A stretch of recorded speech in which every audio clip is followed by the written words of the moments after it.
Што мислите за законот за јазици? Мислам дека не е добро два службени јазика да има во една држава. Мислам дека нешто понегативно не може да се случи на Македонија. Тоа е, мислим, познато класична двојазичност кој води кон федерализација на државата.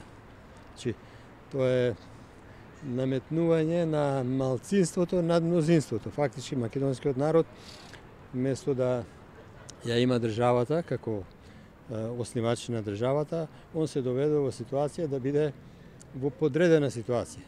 Вие немате казна за неупотреба на македонскиот јазик, а имате казна за употреба на албанскиот јазик. Тоа е нонсензус кај што не постои во светот. Законот за јазиците само едно можам да ви кажам, дека треба едноставно да се види од албанскиот блок зашто сето тоа они го форсираат закон за јазици кога ние македонците си имаме своја собствена земја. Колку повеќе јазици знаеш, толку повеќе вредиш. Ако е така, мислам дека нема штета од овој закон. Ма каков јазик не треба ни да земат, ни не треба да се даде, ова е Македонија.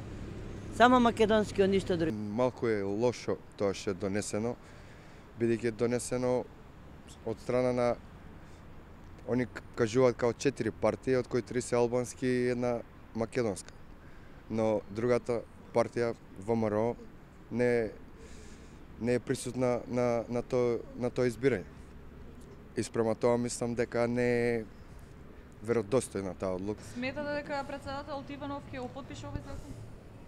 Не знам, по правило не би требало да го потпише, затоа што прво постојат своја матична земја, си имаат албанците и така натаму. Би требало да го потпише. Не треба да го потпише, тој и до се не требаше да потпише, а не да чека 11-12 години. Па по моје мислење мислам дека нема да го потпише. Ама без разлика што тоа нема да го потпише, пак ќе се гласа на исти начин и